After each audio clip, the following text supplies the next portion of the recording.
అందరికీ నమస్కారం. ఈరోజు మనం ఒక చాలా ఆసక్తికరమైన విషయం గురించి మాట్లాడుకోబోతున్నాం. అదేంటంటే గ్రహణాలు. ఒకవైపు సైన్స్ చెప్పే నిజాలు, మరోవైపు మన పురాణాలు చెప్పే కథలు. ఈ రెండింటిని కలిపి చూస్తే ఈ విశ్వ నాటకంలో అసలేం జరుగుతుందో కలిసి తెలుసుకుందాం. ఒక్క క్షణం ఊహించుకోండి. పౌర్ణమి రాత్రి ఆకాశంలో వెన్నెల కురిపిస్తున్న చంద్రుడు ఉన్నట్టుండి రక్తంలా ఎర్రగా మారిపోతే ఎలా ఉంటుంది? భయంగా, ఆశ్చర్యంగా ఉంటుంది కదా. ఈ ఒక్క ఆలోచనే గ్రహణాల చుట్టూ ఉన్న రహస్యాన్ని, అద్భుతాన్ని మన ముందుంచుతుంది. ఒకవైపు చూస్తే ఇది చాలా సింపుల్ సైన్స్, భూమి నీడ చంద్రుడి మీద పడటం అంతే. కానీ మరోవైపు మన పూర్వీకులు చెప్పిన కథల్లో ఇదొక భయంకరమైన యుద్ధం, ఒక రాక్షసుడు చంద్రుణ్ణి మింగేయడానికి ప్రయత్నించడం. ఈ రెండు వేర్వేరు కథలు ఒకే సంఘటన గురించి ఎలా చెప్తున్నాయో చూద్దాం. సరే, మరి ఈ విశ్వనాటకంలో అసలు పాత్రధారులెవరో చూద్దాం. సైన్స్ పరంగా, పురాణాల పరంగా ఈ కథలో ముఖ్యమైన నటులు ఎవరు? మన కథలో ఫస్ట్ మోస్ట్ ఇంపార్టెంట్ క్యారెక్టర్ ఎవరంటే సూర్యుడు. సైన్స్ ప్రకారం మన సోలార్ సిస్టమ్కి ఆయనే పవర్ హౌస్. కానీ మన సంప్రదాయంలో సూర్యుడు కేవలం ఒక నక్షత్రం కాదు, ఆయనే జీవానికి అధిపతి, సూర్య భగవానుడు. తర్వాత వచ్చేది చంద్రుడు. సైన్స్ ఏమంటుందంటే ఇది జస్ట్ సూర్యుడి లైట్ని రిఫ్లెక్ట్ చేసే ఒక ఉపగ్రహమని. కానీ మన పురాణాల్లో చంద్రుడు ఎంత ముఖ్యమో తెలుసా? మన మనసుని, మన ఎమోషన్స్ని కంట్రోల్ చేసేది చంద్రుడే.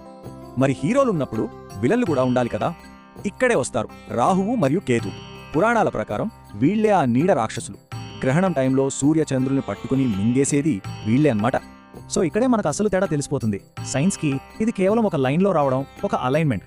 కానీ మన కథలకి, మన నమ్మకాలకి ఇది ఒక అటాక్. ఈ రెండు కోణాలే గ్రహణాల్ని ఇంత స్పెషల్ చేస్తాయి. సరే, ఈ విశ్వ నాటకంలో రెండో అంకంలోకి వెళ్ళిపోదాం. ముందుగా చంద్రుడిపై ఆ నీడలు పడినప్పుడు ఏమవుతుందో చూస్తాం. అదే చంద్రగ్రహణం. ఫస్ట్ పెనుంబ్రల్ చంద్రగ్రహణం. ఇది చాలా మైల్డ్ అన్నమాట. సైంటిఫిక్గా చెప్పాలంటే చంద్రుడు భూమి యొక్క చాలా పల్చని నీడ గుండా వెళ్తాడు. అందుకే చంద్రుడు కొంచెం డల్గా కనిపిస్తాడు అంతే. పురాణాల ప్రకారం ఇది రాహువు చంద్రుడిని జస్ట్ అలా చూసినట్టు. అందుకే మనకు చిన్నపాటి డిస్కంఫర్ట్ కలుగుతుంది. ఇక్కడ ఎఫెక్ట్ కొంచెం ఎక్కువ ఉంటుంది. సైన్స్ ప్రకారం చంద్రుడిలో కొంత భాగం భూమి యొక్క దట్టమైన చీకటి నీడలోకి వెళ్తుంది. అందుకే చంద్రుడి మీద ఒక నల్ల మచ్చ మనకు క్లియర్గా కనిపిస్తుంది. మన కథలేం చెప్తాయంటే రాహువు చంద్రుడిని ఒక కొరుకు కోరికాడు అని. అందుకే మనలో టెన్షన్, ఒత్తిడి పెరుగుతాయట. ఇక ఇది అసలైన డ్రామా. చంద్రుడు పూర్తిగా భూమి నీడలోకి వెళ్ళిపోయినప్పుడు అద్భుతంగా ఎర్రగా కనిపిస్తాడు. దాన్ని బ్లడ్ మూన్ అంటారు. సైన్స్ ప్రకారం మన వాతావరణం నుంచి ఫిల్టర్ అయిన సూర్యకాంతి అలా కనిపించేలా చేస్తుంది.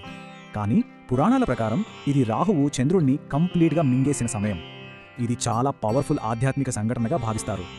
అంటే ఈ సంపూర్ణ చంద్రగ్రహణం ఆకాశంలో జరిగే ఒక వింత మాత్రమే కాదు, మన నమ్మకాల ప్రకారం ఇదొక పెద్ద ఆధ్యాత్మిక అవకాశం. మన లోపలున్న ఎమోషన్స్ని బయటకు తెచ్చే సమయం. మన గురించి మనం తెలుసుకోవడానికి ప్రకృతి ఇచ్చే ఒక సిగ్నల్ అన్నమాట. సరే, ఇప్పుడు కాయిన్కి ఇంకో సైడ్ చూద్దాం. సూర్యుడి వెలుగు మాయమైతే ఏంటి పరిస్థితి? అదే సూర్యగ్రహణం. ఇది మనం కామన్గా చూసే సూర్యగ్రహణం. చంద్రుడు సూర్యుడిని కొద్దిగా మాత్రమే కవర్ చేస్తాడు. పురాణాల ప్రకారం రాహువు సూర్యుడిని కొంచెం టేస్ట్ చూసినట్టు. ఇది సమాజంలో చిన్న చిన్న తేడాలకు, ధర్మంలో చిన్నపాటి లోపాలకు కారణమవుతుందని నమ్మకం.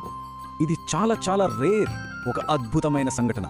పట్టపగలే చీకటి అయిపోతుంది, నక్షత్రాలు కనిపిస్తాయి, చంద్రుడు సూర్యుడిని కంప్లీట్గా కప్పేస్తాడు. పురాణాల ప్రకారం రాహువు సూర్యుడిని పూర్తిగా మింగేశాడు. ఇది విశ్వంలో ఒక పెద్ద మార్పుకు సంకేతం. ఇక్కడ ఒక ట్విస్ట్ ఉంది. సైన్స్ ప్రకారం చంద్రుడు భూమికి దూరంగా ఉన్నప్పుడు సూర్యుడిని పూర్తిగా కప్పలేడు. అప్పుడు సూర్యుడి చుట్టూ ఒక రింగ్ ఆఫ్ ఫైర్, ఒక అగ్ని వలయంలా కనిపిస్తుంది. చాలా అందంగా ఉంటుంది. పురాణాల ప్రకారం ఇక్కడ రాహువు కాదు, కేతు వస్తాడు.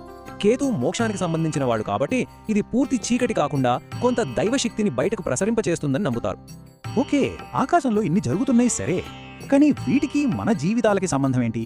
ఈ గ్రహణాలు మన రాశి చక్రంపై ఎలాంటి ప్రభావం చూపిస్తాయో ఇప్పుడు చూద్దాం. ఇది అందరికీ వచ్చే డౌటే. ఎక్కడో లక్షల కిలోమీటర్ల దూరంలో జరిగే ఈ సంఘటన మన పర్సనల్ లైఫ్ని ఎలా ఎఫెక్ట్ చేస్తుంది? జ్యోతిష శాస్త్రం దీనికి ఏం సమాధానం ఇస్తుందో చూద్దాం. చంద్రుడు అంటేనే మనసు, ఎమోషన్స్. సో చంద్రగ్రహణం మన మూడ్స్ని ఎక్కువగా డిస్టర్బ్ చేస్తుందని నమ్ముతారు. ఫర్ ఎగ్జాంపుల్, ఇక్కడ చూస్తే మేషరాశి వాళ్లకు కోపం, చిరాకు ఎక్కువ అవ్వచ్చు. అదే వృషభరాశి వాళ్లకు డబ్బు విషయంలో కొంచెం డిలే అవ్వచ్చు. వీటికి పరిష్కారంగా మంత్రాలు జపించడం, దానాలు చేయడం లాంటివి సూచిస్తారు. అలాగే సూర్యుడు అంటే మన ఆత్మ, మన కాన్ఫిడెన్స్. అందుకే సూర్యగ్రహణం మన కెరియర్, మన పర్సనాలిటీ మీద ప్రభావం చూపిస్తుంది. ఉదాహరణకి సింహరాశి వాళ్లకు లీడర్షిప్లో టెన్షన్స్ రావచ్చు. మకర రాశి వాళ్లకి జాబ్లో కొన్ని అడ్డంకులు ఎదురవ్వచ్చు. వీటికి కూడా ధ్యానం, దానం లాంటివే మంచి రెమెడీస్ అని చెప్తారు.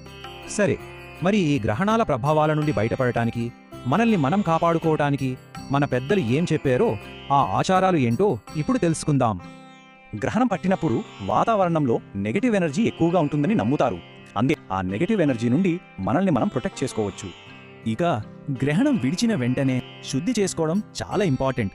స్నానం చేయడం, ఇల్లు శుభ్రం చేసుకోవడం, దాన ధర్మాలు చేయడం, ఇంట్లో దేవుడి దగ్గర దీపం పెట్టడం, ఇవన్నీ చేయడం వల్ల ఆ నెగటివ్ ఎనర్జీ పోయి మళ్ళీ పాజిటివ్ ఎనర్జీ వస్తుందని మన సంప్రదాయాలు చెప్తున్నాయి. సో ఫైనల్గా ఒక ప్రశ్న మిగిలిపోతుంది. ఈ గ్రహణం అనేది కేవలం ఆకాశంలో గ్రహాలు ఒకే లైన్లోకి రావడం వల్ల జరిగే ఒక ఖగోళ వింత మాత్రమేనా, లేక ఇది మనల్ని మనం సరిదిద్దుకోవడానికి, ఆధ్యాత్మికంగా ఒక మెట్టు పైకి ఎదగడానికి వచ్చిన ఒక అవకాశమా, లేదా ఈ రెండూ నిజమేనా? సైన్స్, సంప్రదాయం ఒకే కథను రెండు వేర్వేరు భాషల్లో చెప్తున్నాయా? దీని గురించి ఆలోచించండి.